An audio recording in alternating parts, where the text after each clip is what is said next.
ఈ వీడియోలో student info site సంబంధించి లేటెస్ట్ అప్డేట్స్ చూద్దాం. ఇక్కడ మనకి ఈ స్టూడెంట్ ఇన్ఫో సైట్లో సర్వీసెస్లో స్టాఫ్లో క్యాడర్ స్ట్రెంత్ అని చెప్పేసి ఒక ఆప్షన్ ఇచ్చారు. దీని గురించి చూద్దాం.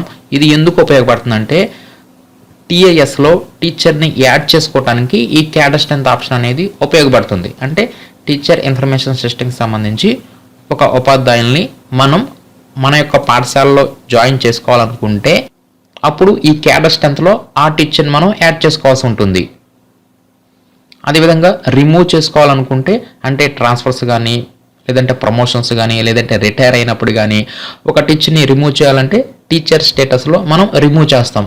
కాబట్టి ఈ వీడియోలో ఈ స్టూడెంట్ ఇన్ఫో సైట్లో మనం ఒక టీచర్ని టీఐఎస్లో ఏ విధంగా యాడ్ చేయాలి, ఏ విధంగా రిమూవ్ చేయాలనేది ఈ వీడియోలో పూర్తిగా డీటెయిల్గా చూద్దాం. ముందుగా మనం దీనికి సంబంధించి స్టూడెంట్ ఇన్ఫో సైట్ ఓపెన్ చేయాలి. దీంట్లో మనకి డిపార్ట్మెంట్ లాగిన్ మీద క్లిక్ చేస్తే మన పాఠశాలకు సంబంధించి DISE code, password, captcha code ఇచ్చేసేసి మనం ఈ సైట్లోకి లాగిన్ అయిపోతాం. లాగిన్ అయిపోయిన తర్వాత ఇక్కడ మనకి సర్వీసెస్లో స్టాఫ్లో క్యాడర్ స్ట్రెంత్ ఆప్షన్ ఉంటుంది. ఈ రెండింటి గురించి చూద్దాం. Cadre strength, teacher status. ముందుగా మనం క్యాడర్ స్ట్రెంత్ మీద క్లిక్ చేయగానే ఈ విధంగా మనకు కనిపిస్తుంది. దీంట్లో ముందుగా మనం క్యాడర్ స్ట్రెంత్ని ఇక్కడ మనం కరెక్ట్గా ఉండే విధంగా చూసుకోవాలి. అంటే మన పాఠశాలలో ఎన్ని పోస్టులు అయితే ఉన్నాయో ఆ పోస్టులు అన్నిటినీ యాడ్ చేసుకోవాలి. ఇక్కడ పోస్టులని యాడ్ చేసుకోవడానికి యాడ్ కేటగిరీ ఆప్షన్ ఉంది. మనం ఎన్నైనా సరే ఇక్కడ యాడ్ చేసుకోవచ్చు. ఇక్కడ మనం మీడియం సెలెక్ట్ చేసుకుంటాము. నెక్స్ట్ కేటగిరీ వద్ద ఆ పోస్ట్ని సెలెక్ట్ చేసుకుంటాం. మన పాఠశాలలో ఎన్ని హెచ్జిటీలు ఉన్నాయి, లేదంటే స్కూల్ అసిస్టెంట్లు అనుకోండి ఎన్ని స్కూల్ అసిస్టెంట్లు ఉన్నాయి, లేదనుకుంటే ఇక్కడ స్కూల్ అసిస్టెంట్స్లో కూడా సబ్జెక్ట్స్ వారీగా ఇక్కడ మనకి కేటగిరీలు ఉంటాయి. ఇక్కడ మన పాఠశాలలో ఉన్న క్యాడర్ స్ట్రెంత్ని ముందు అప్డేట్ చేసుకోవాలి. ఇలా అప్డేట్ చేసేటప్పుడు ఇక్కడ శాంక్షన్, వర్కింగ్ ఈ రెండు ఇవ్వవలసి ఉంటుంది. ఇక్కడ శాంక్షన్ వద్ద మన పాఠశాలలో ఈ పోస్టు ఎన్ని శాంక్షన్ అయినాయి అనేది ఇక్కడ మనం శాంక్షన్ వద్ద ఇస్తాము. నెక్స్ట్ వర్కింగ్ వద్ద ప్రజెంటు ఈ స్టూడెంట్ ఇన్ఫో సైట్లో ఎన్ని యాడ్ చేసి ఉన్నాయి అనేది ఇక్కడ ఇస్తాం. వర్కింగ్ 3. అప్పుడు పెండింగ్ అనేది ఇక్కడ మనకు చూపించడం జరుగుతుంది. అంటే ప్రజెంటు మీ పాఠశాలలో 3 హెచ్జిటి పోస్టులు ఉన్నాయి, కానీ ఇద్దరే వర్కింగ్లో ఉన్నారు. ఇప్పుడు కొత్తగా వచ్చారు, వాళ్ళని యాడ్ చేయాలనుకోండి. అప్పుడు వర్కింగ్లో 2 ఇవ్వాలి. అప్పుడు మీకు పెండింగ్ 1 అని చూపిస్తుంది. ఇప్పుడు ఆ ఒక్క పోస్ట్ని ఇప్పుడు మనం యాడ్ చేసుకుంటాం. కాబట్టి ఈ విధంగా ముందుగా ఎన్ని శాంక్షన్ అయి ఉన్నాయి, ఇక్కడ వర్కింగ్ వద్ద ప్రెజెంట్ స్టూడెంట్ ఇన్ఫో సైట్లో ఎన్ని పేర్లు అయితే ఇక్కడ మీకు కింద కనిపిస్తున్నాయో అన్ని పేర్లు నెంబర్ ఇవ్వవలసి ఉంటుంది. అంతేగాని శాంక్షన్ 3 మన పాఠశాలలో 3 టీచర్లు వర్కింగ్లో ఉన్నారని చెప్పిస్తే ఇక్కడ మీకు పెండింగ్ 0 చూపిస్తుంది. మీరు ఈ టీచర్ని యాడ్ చేయలేరు అనమాట. కాబట్టి మీరు ఒక టీచర్ని ఇప్పుడు యాడ్ చేయాలంటే ఈ స్టూడెంట్ ఇన్ఫో సైట్లో 2 పేర్లే ఉన్నాయి కాబట్టి 2 చూపిస్తారు. ఇప్పుడు ఆ ఒక టీచర్ని యాడ్ చేసుకుంటాం. కాబట్టి ఈ విధంగా ఎన్ని శాంక్షన్ ఉన్నాయో అన్ని ఇచ్చేసేయండి. తర్వాత ఎన్ని వర్కింగ్ ప్రెజెంట్ స్టూడెంట్ ఇన్ఫో సైట్లో ఉన్నాయో అన్ని ఇవ్వండి.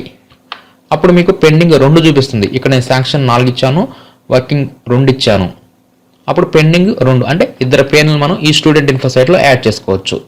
అదేవిధంగా ఎల్ఎఫ్ఎల్ హెచ్ఎం ఉందనుకోండి, ఎన్ని శాంక్షన్డ్, వర్కింగ్లో ఏమైనా ఉంటే అంటే ఇక్కడ వర్కింగ్ అంటే ఈ స్టూడెంట్ ఇన్ఫో సైట్లో ఎన్రోల్ అయ్యి ఉంటేనే ఇక్కడ వర్కింగ్ కింద ఇవ్వాలి. లేకపోతే మనం ఈ విధంగా ఇచ్చేస్తాము. అంటే ఫ్యూచర్లో ఇక్కడ ఎల్ఎఫ్ఎల్ హెచ్ఎం ఈ పాఠశాలలో వస్తే అప్పుడు పెండింగ్ 1 వద్ద మీద క్లిక్ చేస్తే మనం టీచర్ని యాడ్ చేయవచ్చు. ఇలా మనం యాడ్ చేసుకోవడానికి ఇక్కడ పెండింగ్ అని ఉంది కదా, ఇక్కడ 1 అని ఇక్కడ 2 అని గ్రీన్ కలర్స్లో ఉండే కదా, దీని మీద క్లిక్ చేస్తే మనం కొత్త టీచర్ని యాడ్ చేయవచ్చు. ఆ పేరు అనేది కిందకి రావడం జరుగుతుంది. సపోజ్ ఇక్కడ నేను పెండింగ్ 1 మీద క్లిక్ చేస్తే ఈ విధంగా టీచర్స్ రిజిస్ట్రేషన్ ఫామ్ అని చెప్పేసి ఈ విధంగా రావడం జరుగుతుంది. ఇక్కడ టీచర్ యొక్క ట్రెజరీ ఐడి ఇచ్చేసేయాలి. ఇచ్చేసేసి గెట్ డీటెయిల్స్ మీద క్లిక్ చేసేసి మనం ఆ టీచర్ని జాయిన్ చేసుకోవాలి. అలా జాయిన్ చేసుకుంటే ఈ టీఐఎస్లో ఈ టీచర్ పేరు ఈ పాఠశాలలోకి యాడ్ అవ్వటం జరుగుతుంది. కాబట్టి మొత్తం మీద ఒక టీచర్ని యాడ్ చేయాలంటే స్టూడెంట్ ఇన్ఫో సైట్లో క్యాడర్ స్ట్రెంత్లోకి వచ్చేసి మనం టీచర్ని యాడ్ చేసుకుంటాం. పోస్టులు కనిపించకపోతే యాడ్ కేటగిరీ మీద క్లిక్ చేసేసి మన పోస్టులని మనం యాడ్ చేసుకోవచ్చు. ఇప్పుడు టీచర్ని ఏ విధంగా రిమూవ్ చేయాలనేది చూద్దాం. దాని కొరకు టీచర్ స్టేటస్లోకి వెళ్ళిపోండి. ఈ టీచర్ స్టేటస్లో మనం ఒక టీచర్ని రిమూవ్ చేయాలనుకోండి, ఇక్కడ స్టేటస్ ఉంటుంది. ఇక్కడ స్టేటస్లో వర్కింగ్ అని ఉందంటే ప్రజెంట్ ఈ పాఠశాలలో ఉన్నారని అర్థం. ట్రాన్స్ఫర్డ్ అని ఇస్తే ఈ పాఠశాల నుంచి ఈ టీచర్ వెళ్ళిపోతే అప్పుడు మనం ట్రాన్స్ఫర్డ్ అని చెప్పేసి ఇక్కడ స్టేటస్ ఇచ్చేసేసి ఇక్కడ చెక్ బాక్స్ని సెలెక్ట్ చేసుకొని ఇక్కడ సబ్మిట్ మీద క్లిక్ చేస్తే అప్పుడు ఈ పేరు అనేది పూర్తిగా ఈ టీఐఎస్ నుంచి కానీ ఈ పాఠశాల నుంచి కానీ రిమూవ్ చేయడం జరుగుతుంది.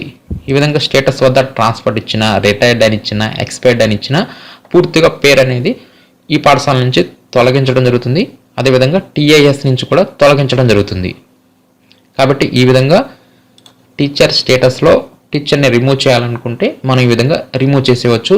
అదేవిధంగా క్యాడర్ స్ట్రెంత్లోకి వచ్చేసేసి ఒక టీచర్ని యాడ్ చేయాలంటే యాడ్ చేసుకోవచ్చు.